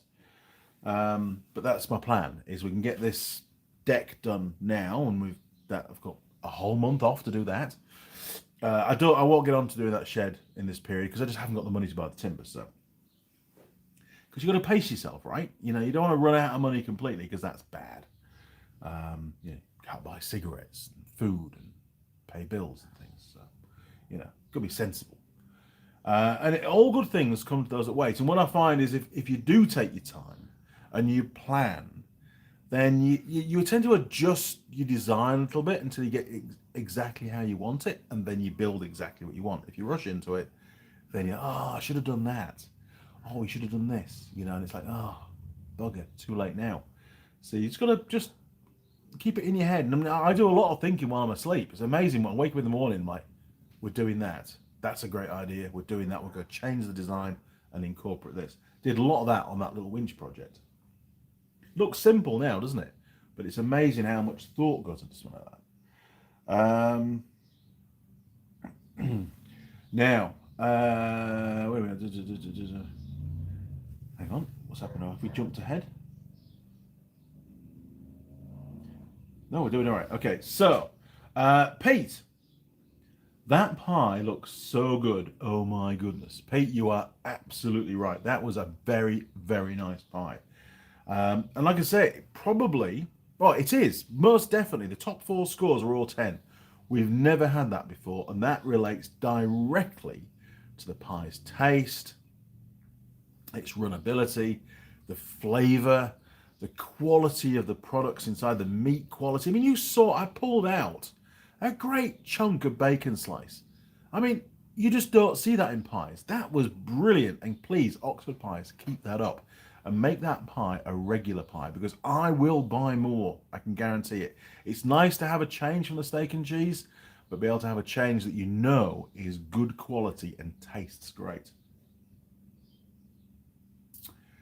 Roger Heaps, if you put a tank in, you can get a firefighting kit that gives 100mm outlet for the fire engine to take water directly in case the house or shed is on fire. That is a brilliant idea, and that would definitely justify all on its own the reason for doing it, because I don't want my workshop to burn down, and we do a lot of welding in here. I don't want my house to burn down because we do a lot of welding in here, and some of the wiring in the house is pretty old. So thank you, Roger. I will take that to heart, and we will be fitting. I'll get one of those big, not yet, but I'll get one of those big plastic water tanks, and it'll go somewhere. We'll work probably up the garden, actually, best place for it, but we'd have to pump the water up the garden to fill it. So we need a sub tank down here, but with a float valve. We can make it work. It's easy. We can do that. Simon, when the zombie apocalypse come, I claim dibs on Alan Millard, on Alan Millard for my team. Yes, he's a top bloke. He really is.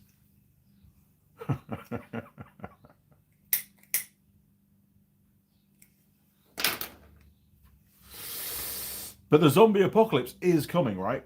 I watched a movie years ago. We've got it on DVD, for God's sake, and it's called Zombie Strippers, right? And you have a few pints and you watch it. It's a funny movie, right? Mrs. Mechanic does not see it in any way as a funny movie, right? Talking to zombies. I like it. It's a cool movie, and it annoys the crap out of me when I want to watch it. John Nuttall, hot meat pie has to have the jelly juice. Hit the like if I'm right. Hit the like if I'm wrong. Thanks, John. Appreciate that. Okay, so for the rest of today, we're just still cleaning up. We've got vehicles to move around. Not entirely sure how we're going to move the fun bus. I've got 2 options, and I think I'm going to go for option B. But option 1 is using Trevor the tractor and chains or whatever, strops, turn the fun bus by 90 degrees under the side port, pop it out the side between the 2 big posts, and then turn it again and get it up the ramp and into the back garden, and then reverse it into the area that we're going to store it under the roof. Or we can clear the front garden, Mrs. Mechanic, if you're listening, clear the front garden. The fun bus will fit under the carport in front of the workshop, tow it through there. It could be a bit tight, and I remember with those trucks, we often would have to do a bit of a reverse and go back, do a bit of a shunt under the carport because it won't do it in one sweep. That could be a little bit of a problem, but we can work around that. Take it right round the house, up the side of the house, and then we're already in line for going up the ramp into the back garden. That's going to be a lot easier and probably a lot quicker. So I think plan B. I didn't have a plan B until just before the live stream. I hadn't even thought of that. I was just going to try and turn it where it was. Turning it where it is as well, we'll dig up the dirt um, floor of the side, but eventually it'll be concrete, but it's only dirt at the moment. And I want to try and keep it all padded down as it is at the moment because it's nice to work with.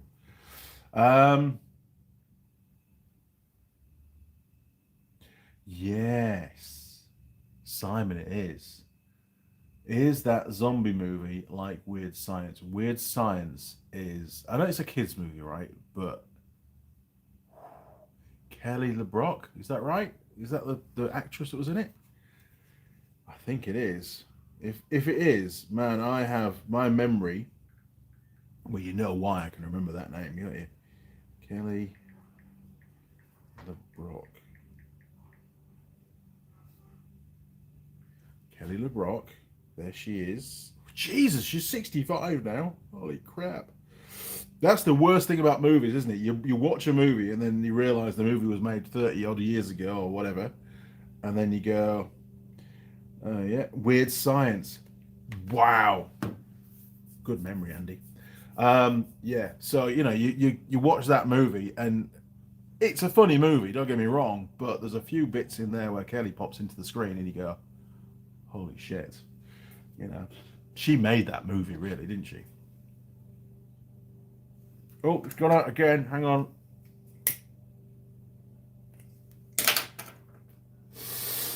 So, from all the fans around the world, Kelly, I know you're watching the live stream. Great job. So, yes, we've got to move the fun bus. I've got to move Ben's patrol first, then move the fun bus, then move the bench under there. Da, da, da, da. And realistically, we should get all that done by lunchtime. Then I've got to go to the tip. Larry the carry's full of crap. He's got to go to the tip. Larry the carry, fully paid for Larry the carry. Nice. And then this afternoon, I'm not too sure, actually. It might be a short day. We should be good because, I'm on holiday. It's good to take a bit of time out. I might watch a movie. I might watch Weird Science. Who knows what's going to happen? We've got some nuts and bolts to sort out and clean up. They need to go into stock. There's a few little odd jobs to do in the workshop. Burp. Ooh, pie burp. It might lose a point for that. Holy shit, 40 years ago was it?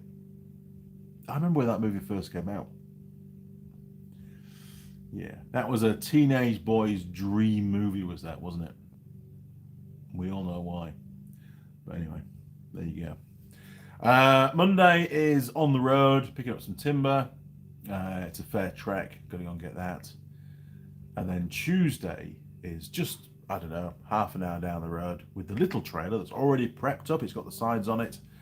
We tested the winch yesterday on it. Works brilliantly. Very, very happy. Got Mrs. Mechanic to go under the trailer to hold the bolts, to hold the nuts and do the bolts up and things for that little bracket. Fit perfectly again. So I was very happy with that, the way it went on. It was just seamless, really.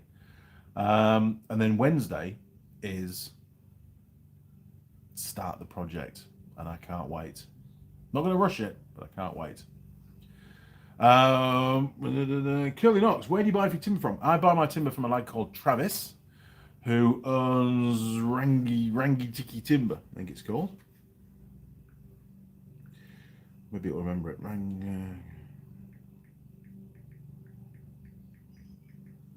Here we go. Yeah, Rangatiki Timber, and they are in a village called Marton, Marton, Marton, which is down south. And the reason why I go all that way to go and get timber from Travis is A, he's a good bloke, B, he does exactly what he promises he'll do, and C, they load the timber for me very well. It's quick, it's all packed up, ready, strapped up, ready to go. He knows what the weight limits are of the trailer. He'll tell me if it's going to be overweight, and I'll have to do 2 trips, so I'll cut down the order. And the price, I am not joking, right? The price is about half what it would be from either Hamilton or Auckland. The difference in price is phenomenal. The quality of the timber is often better. I used to pick up timber from a place a wood yard just off State Highway 1 onto State Highway 2, I think it is. What's it called? Bert something or other.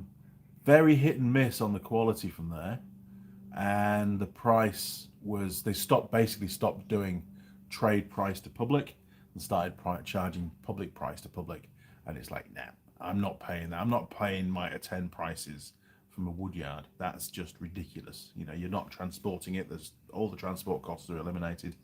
You cut the timber here, you treat the timber here, you stack the timber here, I buy the timber here, I'm buying it at trade price. And they're like, ah.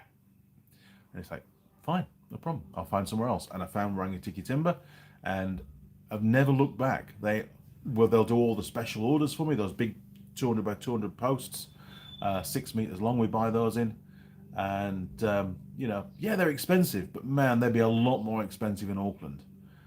So Travis, big shout out to you guys, you and your team. Thank you very much for all your excellent customer service and really good pricing on that timber. He's always very helpful, comes back with a quote within a few hours of me sending the email. Very good communicator and just super helpful. One last shout out. Do you remember the Alaska Last Frontier? Well, there was 12 series of episodes, hundreds of episodes pretty much. And Otto was one of the main characters in Alaska The Last Frontier. And I'm sure you've all seen the odd episode here and there. Otto now has his own YouTube channel. I didn't realize until recently. I've been watching a few of his videos. Obviously not filmed to the same quality as the TV program. I think Discovery filmed it. But still a good watch. He gets up to all sorts of capers down there. If you get bored, do check out his channel. He's a top bloke, and it's great to see him still doing content and keeping us all informed, because they've got a huge fan base across the world. They went through an awful lot during those 12 series, and you know, including COVID. You know, so it's great to see him still healthy and still out on the farm, making things as he does and doing stuff in an abstract way, which I'm very much a fan of. God damn it, why is it with these cigarettes? They keep going out.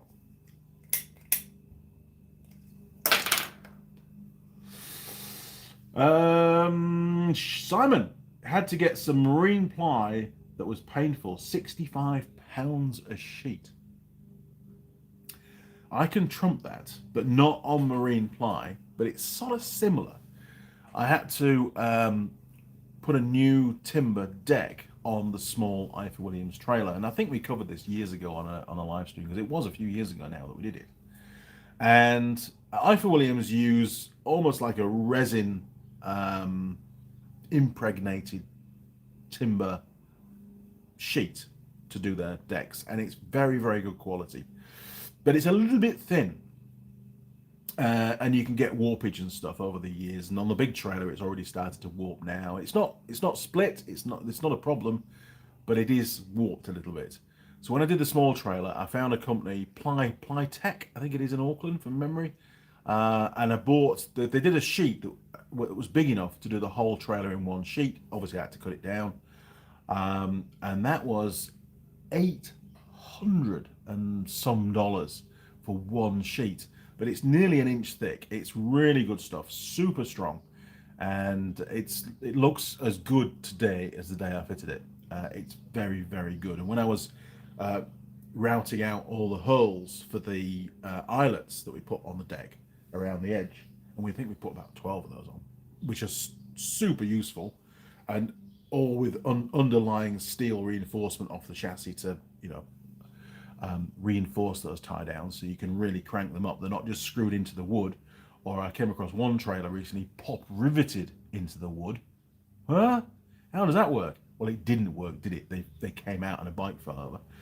But I didn't do that. It's just ridiculous, the person that had fitted those. You know, very expensive wood. But I'd do the same thing again. It was very, very good quality and well worth the money. Although it was a little bit nerve-wracking cutting it down, I have to be honest. you measure 3 times before you cut, right, with something as expensive as that. And that really hit the bank balance. I hadn't really planned on it being anywhere near as much as money as that one. And I'm dreading doing the big trailer. That's going to be, thousands of dollars to do that. Curly Knox found a guy running a mill locally, which I buy from. Same piece as Bunnings, etc., but it's MAC. Need to get a thicknesser for internal use. They're very, very useful at those.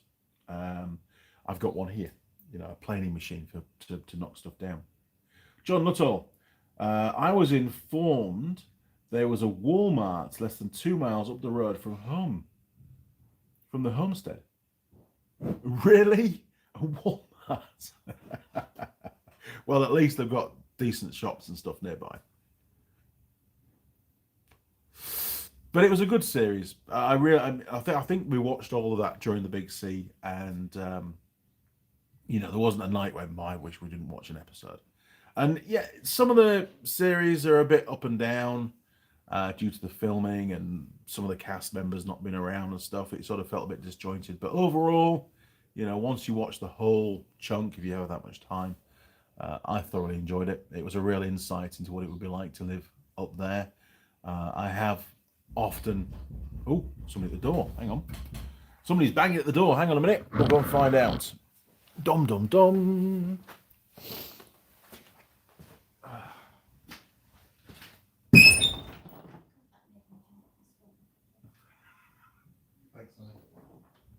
Hold on. Woohoo! Fresh coffee. Nice. Okay, where were we? Yes, so no, I thoroughly enjoyed Alaska: The Last Frontier. There are other similar sort of TV programs that are on there about Alaska, living in Alaska and stuff, but and building in Alaska as well.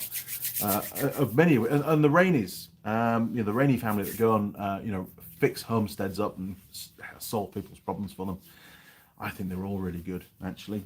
I thoroughly enjoy those, and I watch a lot of that kind of stuff when I'm working away from home.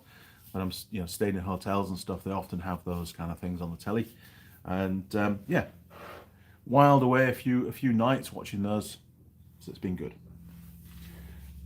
And it's easy to watch. It's not the crap that you get on telly. These bloody NCIS things and stuff. It's like I can't watch that crap.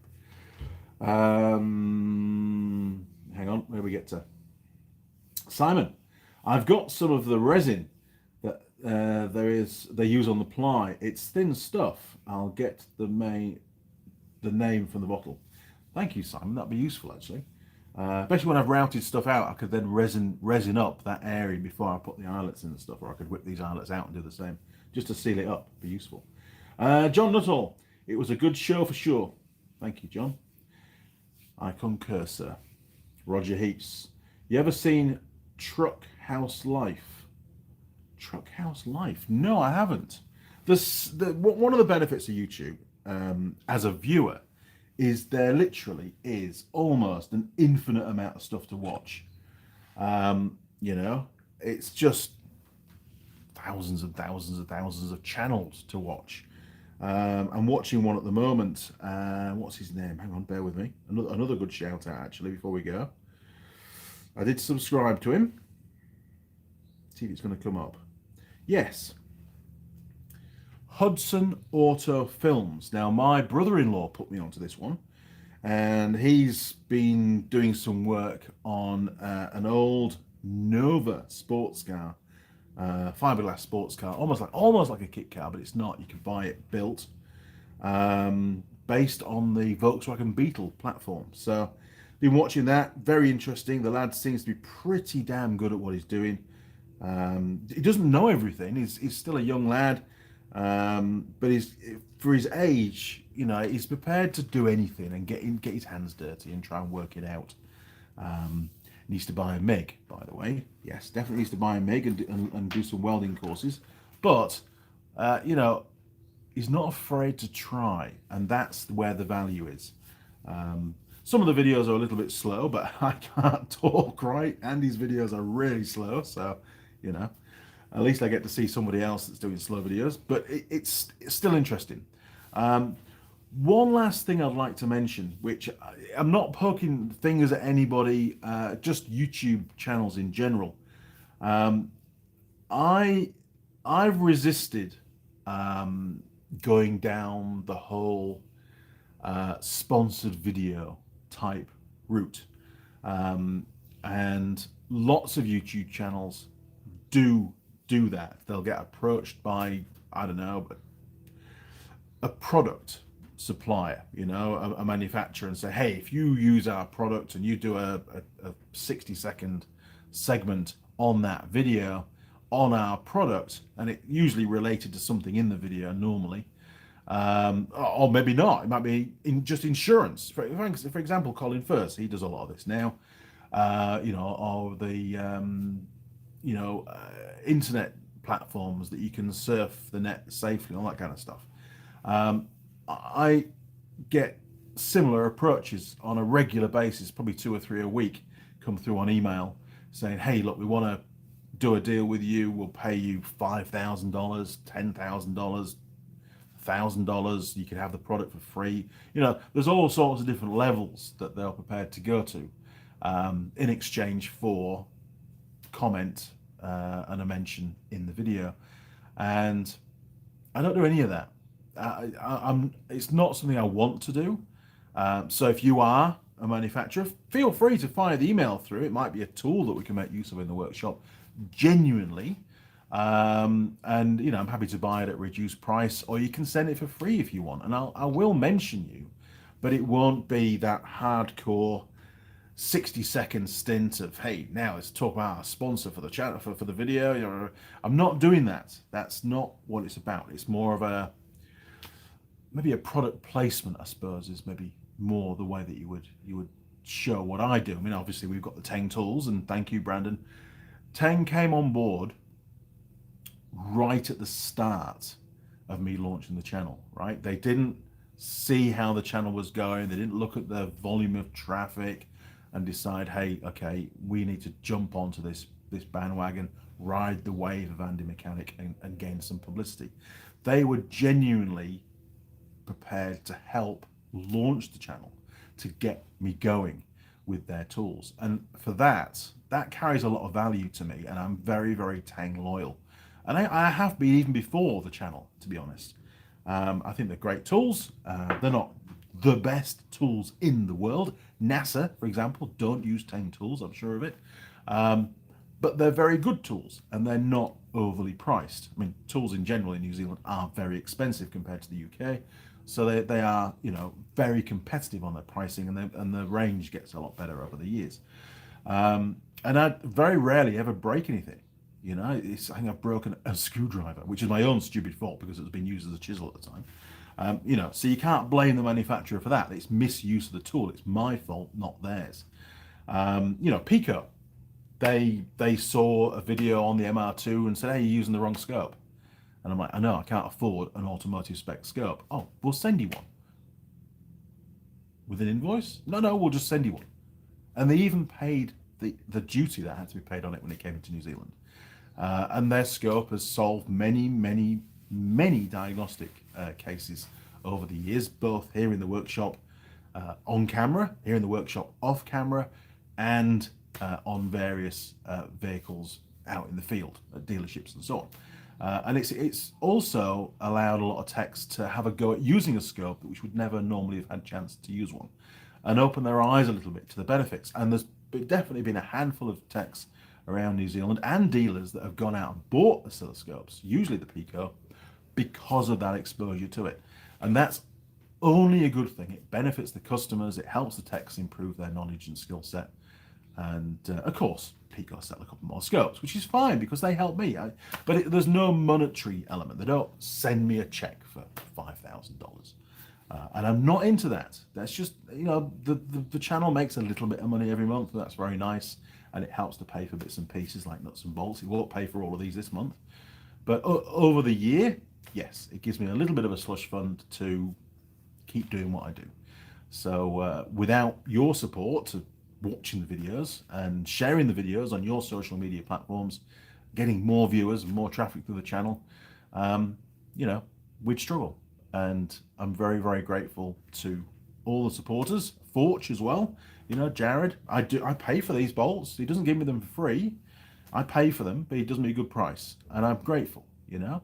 And okay, he'll give me some brake cleaner and a few lubes and sprays and bits and pieces to the workshop now and again. And again, I'm very, very grateful because it helps cut down on the costs of doing what we do. Makes it possible, which is what it's about. I think I've covered them all, haven't I? Okay, crew, I've got a coffee to drink, so I'll have that with Mrs. Mechanic and another cigarette because, you know, it seems to be a cigarette day today, doesn't it? What's this one? Let's catch up. So I'll check that out, Roger. Thank you. Pete, they were less than 10 minutes from town. Yes, I've seen that they have driven to town a couple of times. I've seen them. They made it look like they're out on their own. Yes, I mean, from where they film and when you're down on the beach, there looks to be nothing around, doesn't there? So I agree, and they were surprisingly close to a town. But that was one of the reasons why they were picked by the Discovery Channel for the filming, because the film crew had to have somewhere to stay, and you know, various immediate, you know, have the internet and that kind of thing, so they could upload the rushes and send the rushes out to get edited and that kind of thing. So that was inevitable. They had to be somewhere close to civilization and not in the middle of frigging nowhere. Okay, where do we get to now? Connor K. Been to Alaska a few times. Wow. When I was shipping Dutch Harbour, Unalaska. Adak, heard of that. Valdez. If I never go back, it'll be too soon. Maybe I just went to the wrong places. Oh dear. Okay, so I'm not a fan of Alaska then. Thanks, Connor. Curly Knox. Yep, there's even friendly Kiwi mechanics talking about pies on YouTube, lol. There is. That's right. John Nuttall. I'm Polly on YouTube, lol. I'm Polly on YouTube, lol. I'm Polly. What? Is there a? I'm Polly on YouTube. Is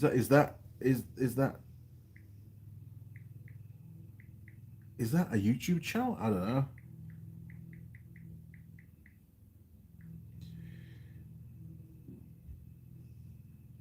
What? Polly Pocket Adventures? Is that what you're on about? YouTube Polly. Huh? Right. Okay. Didn't know about that. That's hilarious. Kids. Oh, sorry. Kids program. I think it's a kids program. It's an animation by the looks of it.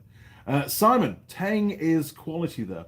It is. It's good quality. It's not the best quality. I mean, there are other brands out there where you pay a lot more money for, and they're supposedly better quality. I have no problems with the quality of Tang. I think it's exceptionally good, and especially for the price. I think it's they're great tools, and I see Tang tools in pretty much every single workshop that I go into in New Zealand. That's how popular they are. Now, they're obviously popular for a reason, you know. John Nuttall. Oh, Poppy, not Polly. Did I read it wrong? Oh, okay. Sorry. I think the spell checker killed it. So, Poppy. Poppy YouTube. 3.1 million followers. What's all this about? Hang on, we'll turn the volume down. Poppy. End of view. 3.07. What the hell is this about? I have no idea what that's about. Jesus Christ. Do you guys watch this stuff? Really? Okay, well, don't know what to say. Okay, that's it. We're done. We are, oh my God, 1 hour and 54 minutes. How do we manage it? Good chat though, and a very good pie. Okay, crew, I have to sign off. If you've not already hit the like button, now's a great time to do it. If you don't like the like, hit the dislike. I don't care. YouTube still see it as a click. If you want to comment, those that haven't commented, feel free to comment. If you want to share any of my videos, and there's, Jesus, 950 odd videos now on the channel. I honestly go back so long, I forget what's on there now. Whatever your favorite video is on the channel, why not share it on your social media? Let's try and get a few more people watching and through the channel. We are not too far from the magic 100,000 subscriber mark now, and I really want to go for a big push in the next few months to try and tip that over and get the plaque. You know, it's been nearly 10 years. It'd be great to get that plaque in the workshop. I'm very proud to be a YouTube creator. I put a lot of effort into it, and you guys spent a lot of time watching me ramble on. Jeez, I'm dying. Okay. Oh, one last question. I've got a question for you. Ed China has his own YouTube channel, Workshop Diaries. Ed hasn't uploaded a video for 5 months. Does anybody know why? There's nothing on his channel explaining what's going on. If you know what's going on, just flick us an email, will you? Let me know what's happening to Ed, because I hope he's all right. If you're watching this, Ed, which you're probably not, but if you are, let me know what's going on. Okay, crew, see you around. Cheers. Over and out.